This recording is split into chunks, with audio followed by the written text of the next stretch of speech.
بوی ورگتنا پیزان زاترو و گوتو بشکنن لسر جوینا کنسول گشتی آلمانیا لگل سروک پارلمان کردستان لسلیمانیا ناب آوای کراس خو دکتور برهان یاسین شورمنده سروک پارلمانی لستودیو مال سلیمانیا مرا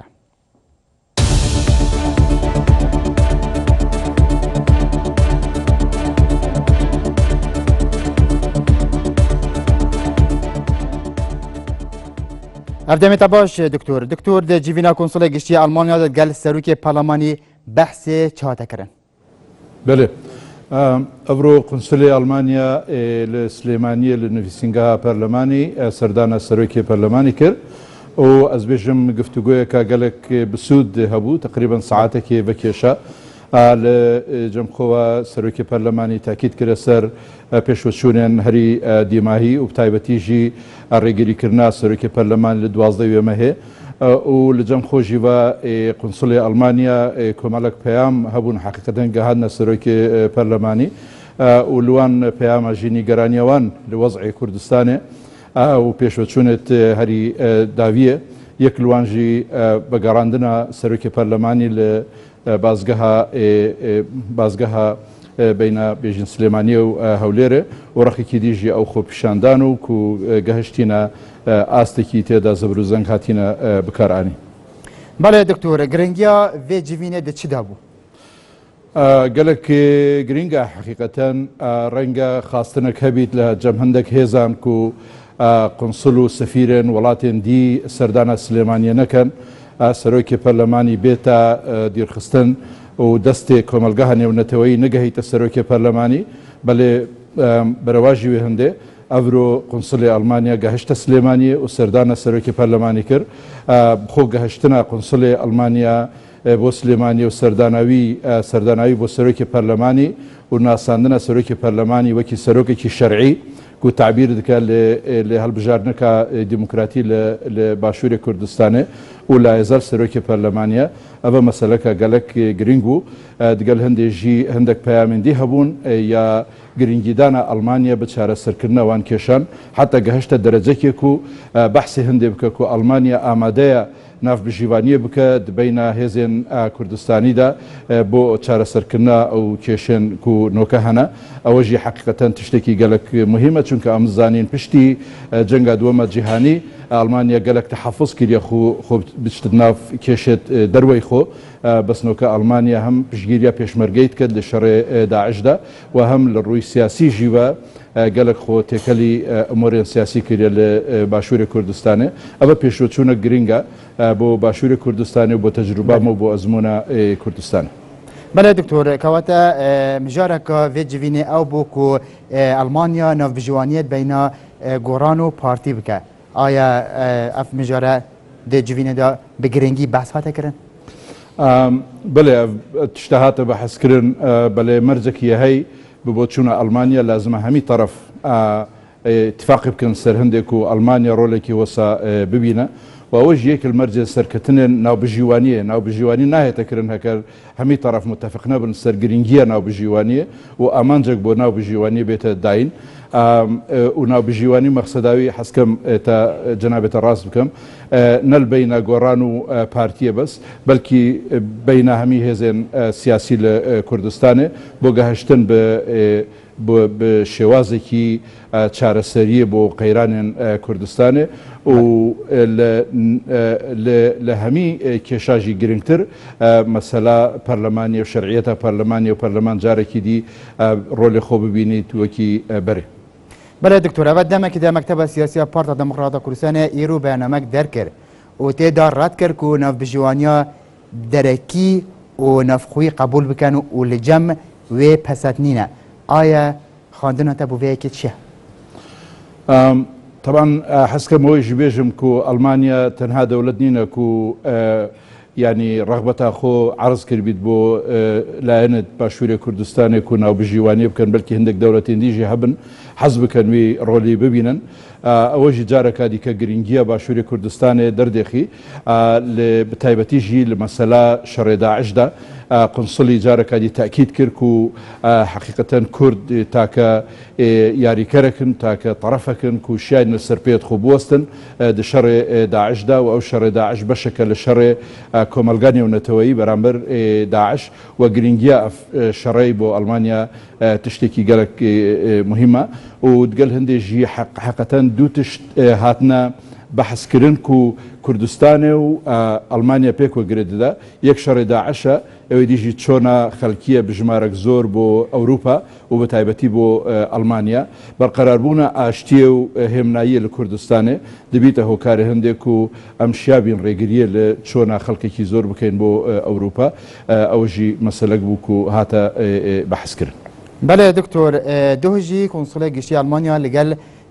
سەرروکی حکوومەت هەرێمە کوردستانê civînek li dar xist û îro jî li gel serokê Parlemanê civînek li dar xist. Di demekî da mekteba siyasiya partî navbijwaniyê red dike ya navxwe û derekî.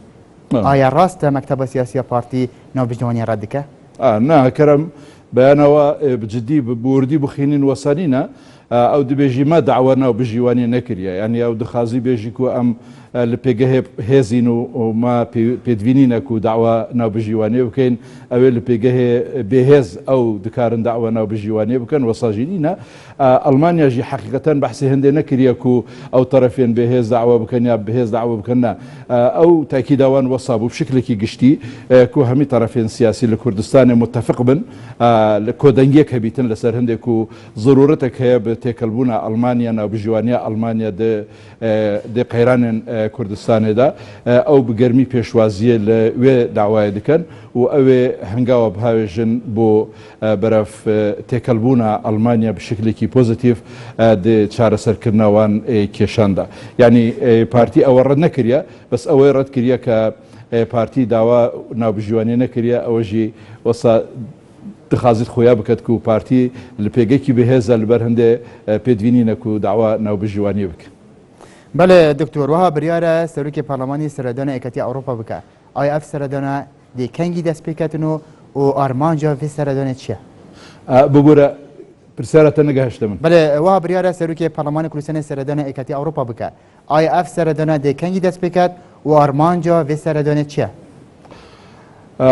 ئەو تەرتیباتێن هاتی نەکردن حتانهۆ بۆ من زیە بێژم کەنگی دێبێت و لە چه ئاستێکی دێبێت و چاوا دێبێت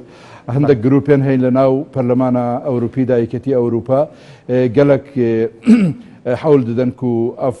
سەردانە بێتە کردن ئەس حقەتەن نەوەختەوێت دزانم نە ئاستەوێت دزانم و نە ئاستی ئامادەکاریە دزانم بەلێ حەولە کۆسا لەسەر پێیە ئەم چاوەڕێنێک و ئەو هەول بگەیتە ئامانج و سەرۆکی پەرلەمانی شیاویتن و سەردانەوێرە بکەن لەوێ هەندێک زیاتر ئەس نکارم بێش. بەڵێ دکتۆر تۆ ڕەوشە هەرێمە کوردستانê çi awet bînî aya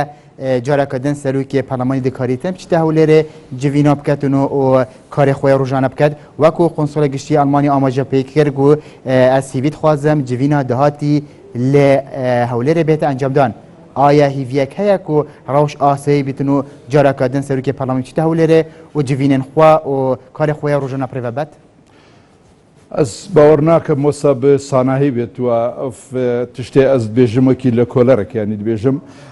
ئەس بێژم ئەوێ لە 12 مەهێ ڕوویدای هەروەسا نابیت بێتە ژبیرکردن لازمە ینی هەندێک تەرەف بێنە محاسبەکردن لەسەر ئەو دەست درێژیە هاتێکردن لەسەر سەرۆکی پەرلەمانی ئەو بەهانە و سبەب دکتۆر کی بێتە محاسبەکردنێ ینی دیارە ئەف فلیمە دەرکەتی لە سەر ڕێگریکردنا لە دکتۆری ژمارە زۆر لە هێزن چەکدار بسێ ڕێزان ڕاوەستیایە بۆ ڕێگریکردن لە سەرۆکی پەرلەمانی بەهانەژی ئەوە و ژیانە سەرۆکی پەرلەمانی بهێتە پاراستن ئەس تێناگەم حقەتەنەوە تشتێکی پیچێکی کۆمیدیە یعنی ژیانە پەرلەمانی لە هەولێرە زێتر بنمە ترسیە حتا لە سلێمانیە لە کێ بێتە پاراستن ئایا لە پارتی بێتە پاراستن پارتی بخۆ لە هەڕەشاخۆ یە سەرۆکی پەرلەمانی بێتە پاراستنەوە تشتێکی حقەتەن غەریبی و کۆمیدیە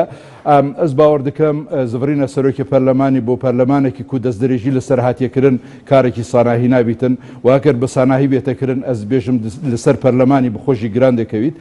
ئەس بێژم لازمە هەندێک تەرتیبات بێت بێنەکردن بەری چۆنە سەرۆکی پەرلەمانی بۆ ناف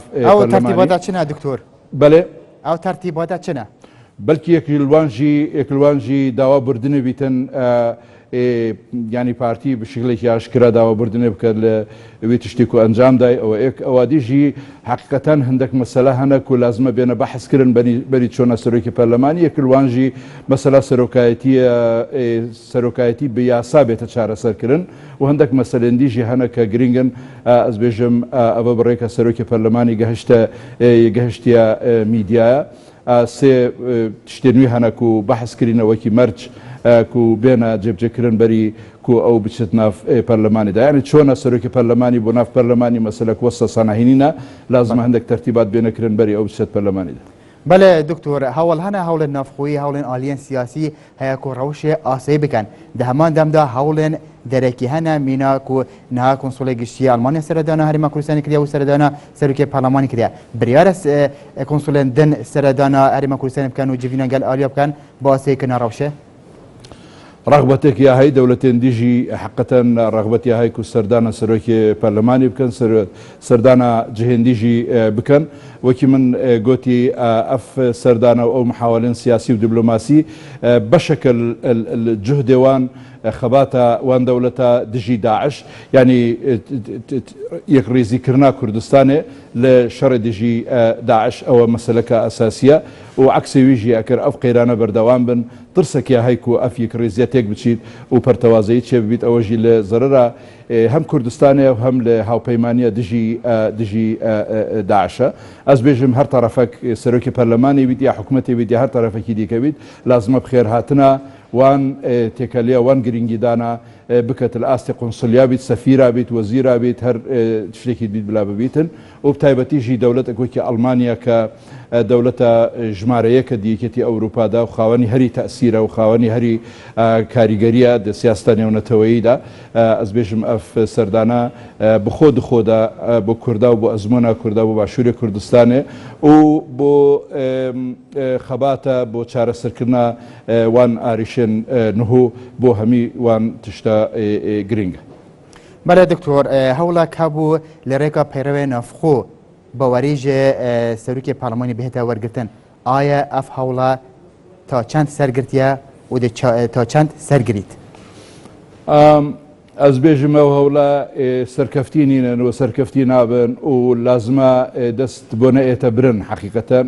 ئەو دەکێشێتمە کورتترکەن دەکێشێتمە مەزنترکەن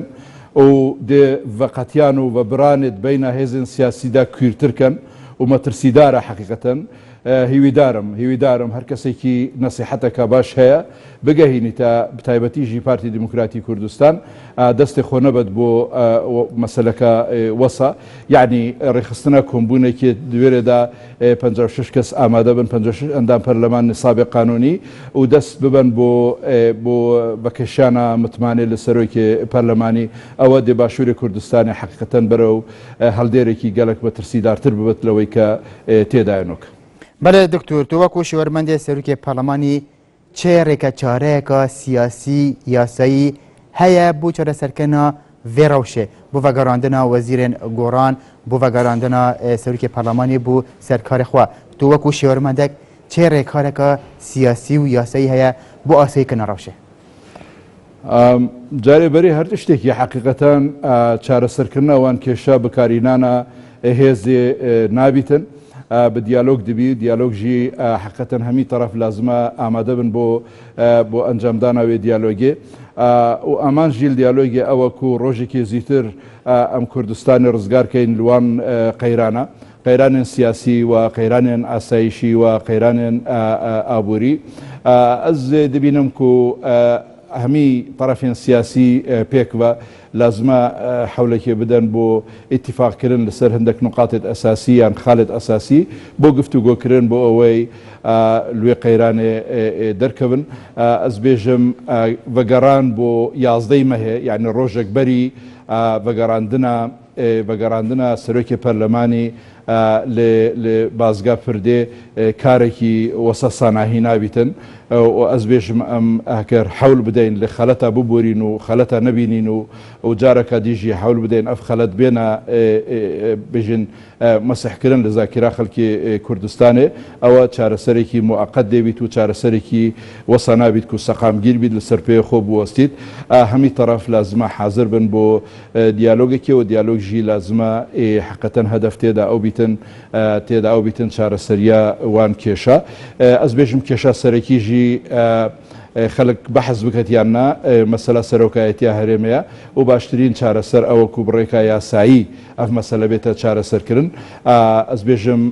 مەسەلە یاسایی لە 19 مەها هەشت گەهشتە بنبەستەکە گەلک مەترسیدار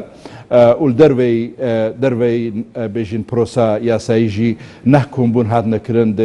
چوارچێوە سازانێدا ئەوژی گەهشتە بنبەست نۆکە جارەکادی ئەم لازمە بگەڕینە خاڵێ سفر و ئەف مەسەلەیە بێتە چارەسەرکردن ئەس بێژم سەرۆکی پەرلەمانی لە هەولێر لە پەرلەمانی ڕوونیت و سەرۆکی بەرێ یە هەرێمێ لایەزال ئیدعا بکات کە ئەو سەرۆکی هەرێمەیە بێ ئەوەی کە چارەسەرێکی یاسایی هاتبیتەکردن ئەس بێژم ئەو وەزع بۆ سەرۆکی پەرلەمانی وەزعێکی ساناهی نابیتن و دەبیتە نیشانەکە پرسیارە جددی بۆ سەر شەرعیەتاوی ئەسڵن کە ناشەرعیەتی قبول بکات. بله درسپاس بۆ دکتۆر بورهان یاسین شێوەرمەندێ سەرۆکی پەرلەمانی کوردستانی و پاوەیەکە ڕاستەخۆ لە ستودیۆ مەلی سلێمانی مەڕبوو. درسپاس.